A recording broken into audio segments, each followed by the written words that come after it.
Olá pessoal! Hoje eu tô aqui gravando o segundo vídeo do meu canal do YouTube para contar para vocês um pouquinho mais como foi a minha decisão, em que momento eu falei agora é o momento que eu quero ser mãe e como que foi o processo entre acontecer essa decisão e eu realmente conseguir engravidar. O começo dessa história está intimamente ligado com o primeiro vídeo aqui do meu canal no YouTube, que foi o vídeo da minha mudança de estilo de vida. Já comentei com vocês que a minha mudança de estilo de vida se deu por conta inicialmente do meu casamento. Com a mudança de estilo de vida, uma das coisas que eu comecei a pesquisar sobre era a questão do uso do anticoncepcional, né? E eu vi que seria bem legal, traria benefícios para mim interromper o uso do anticoncepcional. Como eu estava casando naquele momento, apesar da gente não se considerar tentante, da gente não ter a intenção de engravidar naquele momento, se, né, naquela época eu tinha 25 anos, se acontecesse, estava tudo bem, tá? A gente não era tentante, mas eu parei de tomar o anticoncepcional e se acontecesse de engravidar a qualquer momento, pra gente estava super tudo bem. Dos 25 até próximo dos 30 anos de idade, o que eu falava, né? O que acontecia com a gente, comigo e com o Lucas? A gente não prevenia a gravidez, não tomava anticoncepcional, nem usava outro método contraceptivo, mas ao mesmo tempo a gente não se considerava tentante. Inclusive eu afirmava, se tiver um bebê, tudo bem, mas se não for pra ter, tudo bem também. Só que aí fui aproximando dos 30 anos e parece que foi tipo assim, uma chavinha que virou em mim. Quando eu fiz 30 anos, me bateu assim uma vontade louca de ser mãe. Uma vontade assim que eu precisava ser mãe, eu queria ser mãe naquele momento. E aí eu comecei a ver todo mundo à minha volta engravidando, amigas engravidando. E eu sonhava com aquilo. Sabe quando parece que falta alguma coisa na sua vida? Que se você não tiver um filho, parecia que a minha vida não teria sentido. Era o que eu sentia, né? E aí eu e o Lucas sentamos e conversamos, falei, amor, eu quero muito ser mãe. Eu falava que pra mim tanto fazia, mas agora eu vi que eu quero. Aí ele falou, eu também quero. Então a gente sentou e conversou, olha, pelo jeito a gente não vai engravidar fácil, né? Por mais que a gente não fosse tentante, né, de calcular tudo certinho, foram 5 anos deixando a vida levar, sem prevenir, e eu não engravidei, né? Então a gente conversou e falou, então se a gente quer ter um filho mesmo, vamos atrás, vamos no médico, né? Ver o que ele vai indicar, se tá tudo certo, se a gente precisa fazer alguma coisa. E fomos. Lembro que essa decisão de não, agora a gente vai tentar pra valer, né? Agora a gente é tentante, a gente não tá deixando mais a vida nos levar. Foi quando a gente fez uma viagem, quem já me acompanhou há algum tempo vai lembrar que a gente foi pra Gonçalves, que a gente ficou em um chalé super gostoso lá. Lá a gente sentou, conversou, falou, então agora vamos atrás disso, né? Acho que tá na hora, já tem 5 anos que a gente é casado, a gente já fez muita coisa que a gente queria, a gente tá sentindo que agora a gente quer isso pra nossa vida, né? Então, voltando dessa viagem, se eu não me engano foi novembro ou dezembro, eu peguei e fui atrás de uma médica. Eu já tinha em vista a médica que eu queria que cuidasse de mim, se eu engravidasse, no meu parto, durante a gestação. Então eu fui tentar marcar a consulta com ela. Eu acho que eu demorei uns 2 meses, né? Que a lista dela é bem grande, ela tem uma procura bem grande. Então eu tive que esperar desse momento que a gente decidiu até realmente conseguir passar por consulta com a médica que eu queria, uns 2 meses.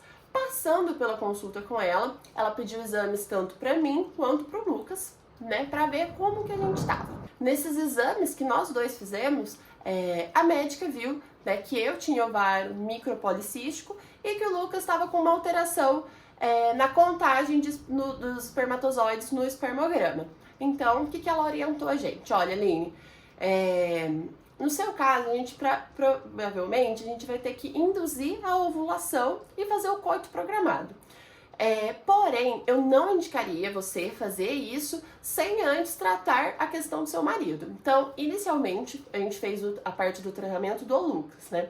Durante 3 meses ele tomou uma medicação que ele foi orientado a tomar pela médica, tá? tomou essa medicação e então repetiu o espermograma dele. Então foram 3 meses o Lucas se tratando e eu esperando terminar essa parte do tratamento dele. Então, terminando a parte do tratamento do Lucas, ele refez o espermograma e a médica falou que tá tudo ok, então agora a gente pode partir para a sua parte do tratamento.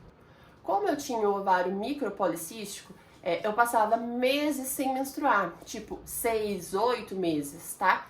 Então, assim, era muito difícil a gente saber o dia que eu ia ovular naturalmente, né? Pra ter a relação nesse dia, pra tentar engravidar. E essa ovulação talvez aconteceria poucas vezes ao longo do ano. Então, o que foi indicado pra gente foi, inicialmente, a gente fazer a estimulação da minha ovulação através de um medicamento que a minha médica prescreveu. E aí eu tomava esses medicamentos nos dias certinhos, conforme ela indicou. E então eu monitorava para ver se eu estava ovulando ou não através de ultrassons.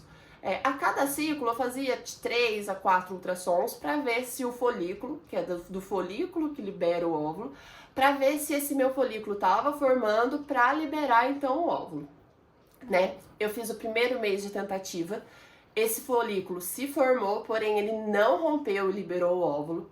Aí, né, já veio aquela frustração, porque eu imaginava que eu ia tomar o remédio e logo de cara já ia conseguir ovular.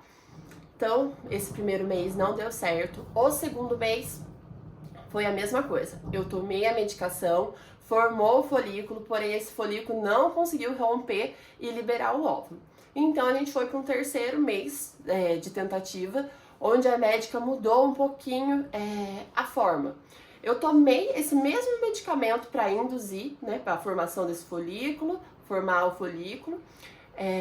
Só que aí a gente não esperou o folículo romper. Ela me deu uma injeção, que essa injeção faria esse folículo romper e liberar o óvulo.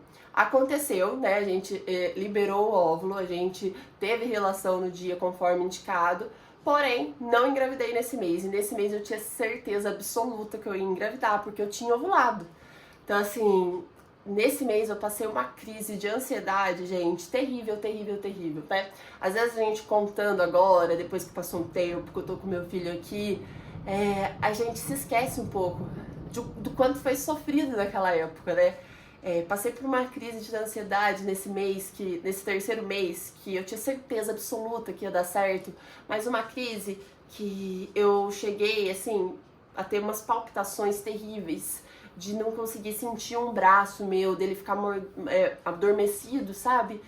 Assim, foi uma frustração muito grande, aquele sentimento, será que eu vou conseguir? Será que eu não vou conseguir? Será que eu vou ter que partir para um tratamento mais complexo, né? Enfim, aquela incerteza, aquele medo. E eu tava assim numa fase que eu tava muito entregue a isso, eu só conseguia pensar nisso, só queria isso.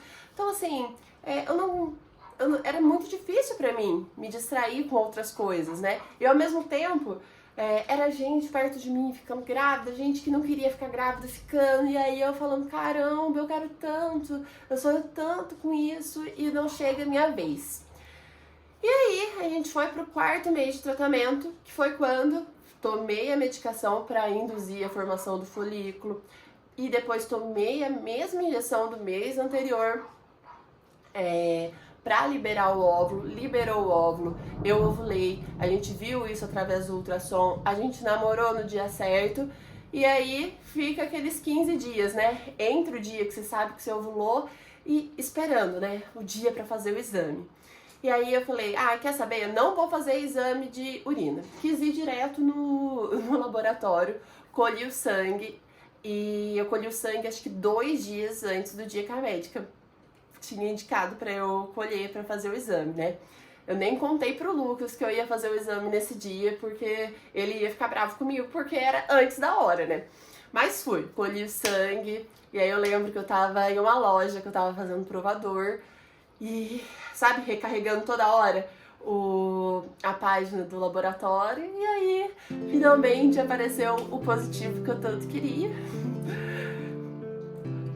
Não tem como não emocionar, porque era algo que eu queria muito, e conseguir isso, e hoje viver isso com meu bebê, assim, a realização de um sonho muito grande, assim, né, porque a gente sabe, o meu tratamento não foi nada complexo, não foi anos tentando e não conseguindo, né, foram de tentativas 4 meses, isso é muito pouco, a gente sabe que tem gente que passa, assim, muito mais tempo do que isso, né, mas, assim, eu não consigo imaginar a angústia, a ansiedade que pessoas que passam por isso, às vezes por mais tempo passam, assim. Foi assim que aconteceu pra gente. E aí, depois que a gente descobriu o positivo, a gente ficou muito feliz. No começo da gestação, eu fiquei com muito medo, sabe, gente? Eu não conseguia treinar direito, eu ficava o dia inteiro pensando, ai meu Deus, e se eu tiver sangramento? Eu não conseguia dormir à noite pensando, ai meu Deus, e se eu tiver um sangramento? E se acontecer alguma coisa? Foi difícil, eu não quero perder esse neném por nada, enfim. Então, assim, foi um período, as 12 primeiras semanas, eu fiquei, assim, bem, com muito medo de perder ele, né? Mas graças a Deus fluiu tudo bem, Pedrinho tá aqui e é isso, né? Queria compartilhar aqui com vocês, né? Que eu sei que tem muita gente que me acompanha desde aquela época e escutou já essa história, mas eu sei que tem mães que chegaram depois, tem tentantes que me acompanham hoje em dia, ou tem pessoas que só querem conhecer um pouquinho mais dessa história, né? E esse foi o meu processo, né? Entre decidir engravidar e conseguir engravidar. Espero que vocês tenham gostado da história, que sirva, né, para alguém que tá passando por essa fase. Não desista, se você tem vontade, vá atrás de um bom médico, vá atrás de se nutrir bem o seu corpo, de ajuda, tá? Pra que, se Deus quiser, você também consiga. Sabe o que é engraçado, gente? Desde sempre eu falo pro Lucas, o Lucas fala pra mim que a gente queria ter um filho que ia se chamar Pedro. Na hora que a gente descobriu que eu tava grávida, a gente cogitou outros nomes, mas aí na hora de bater o martelo, não, a gente sempre falou que ia ser Pedro e vai ser Pedro, né? E foi isso, assim. Ele é uma grande bênção na nossa vida, é uma felicidade na nossa vida. Eu sou muito grata a Deus por ter esse menino na nossa vida. Então esse foi mais um vídeo aqui do meu canal do YouTube. Quem tiver alguma dúvida, quem quiser saber mais alguma coisa relacionada a isso, é só mandar a perguntinha que a gente vai respondendo e esclarecendo tudo.